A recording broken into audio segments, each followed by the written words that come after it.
Howdy y'all, welcome back. I got some more books I want to show you guys, and well, the title of this episode is New World Order books, and I got some books here that kind of talk about the New World Order. A lot of people are discussing and different things of that nature. But this book here is called The Necessity of Choice. By Henry A. Kissinger, The Prospects of American Foreign Policy. He is the author of Nuclear Weapons and Foreign Policy. And this book here I thought was pretty interesting. It's got a table of contents. The dilemmas of deterrence, limited war and reprisal, the United States and Europe on negotiations, the problems of armed controls, political evolution. And let's go ahead and take a look and see what it says. No American president can run the risk of an all-out war without having convinced the American people that he has exhausted all alternatives. He can justify the decision to go to war only by having conclusively proved his devotion to peace, given the values of our society. There is no doubt that the Western world is in deep trouble. It has not been able to articulate either a philosophy or a program adequate to our time. It has failed to identify itself with the revolutionary period through which we are living. It has not had the vision or willingness to carry through a sustained program to bring a sense of direction to the world in turmoil.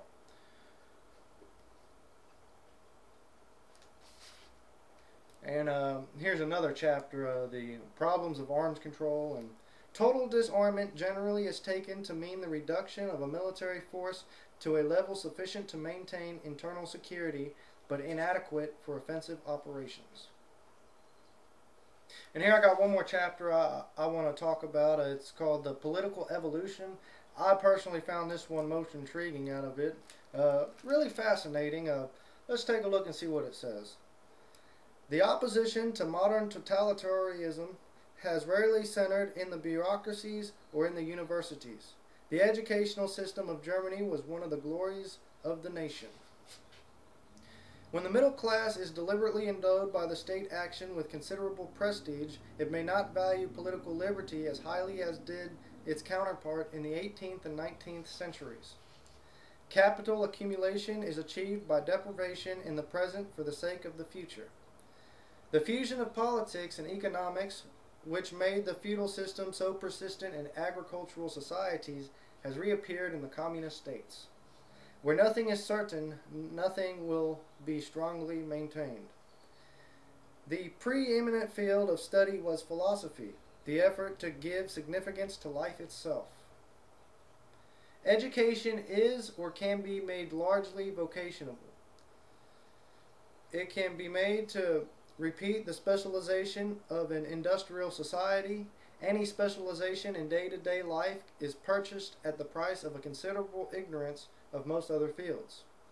Even in the field of science, the correlation between scientific and political freedom is far from absolute. Studying Hegel or Kant or Locke produces reflection and concern about the nature of authority and freedom. The study of physics and chemistry need not. In both cases, the guardianship of the doctrine proved more powerful than what in other societies have been considered in the realm of elements of strength. Whatever schemes may develop in the Soviet Union are more likely to originate in the Communist Party than in the intellectual community or among the industrialists. And it's got a lot more information in it. I don't have enough time to get into all of it, but this book here I thought was very interesting, and maybe you might get interested and want to look up this book. It was during the 1956-1957. This one here is copyrighted,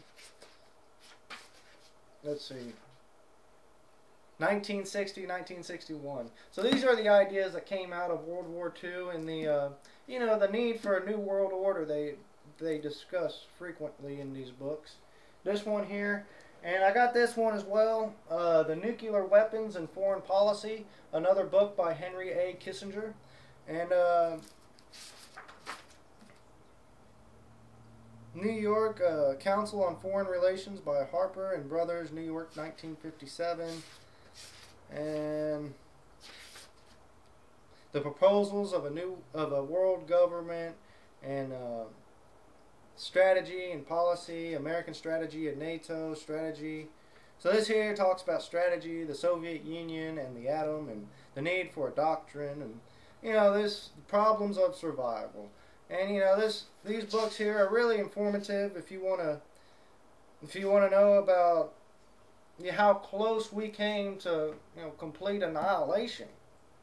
These books discuss a need for change is what they talk about, and I think these here would be, for me, these books are kind of therapeutic. I enjoy reading these books because they're full of a lot of good information, and I know there's a lot of people out there with a lot of questions, and a lot of them aren't really answered, and I think these books answer a lot of my questions, and maybe for you too. I can only post these books for so long on eBay, but nobody's really watching my videos or buying my books for that matter, so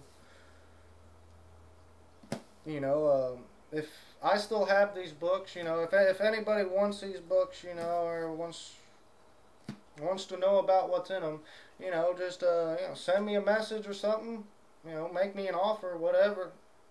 I ain't particular. I just want the truth to be known, and I think people should know about the truth, and they should make me an offer on these books.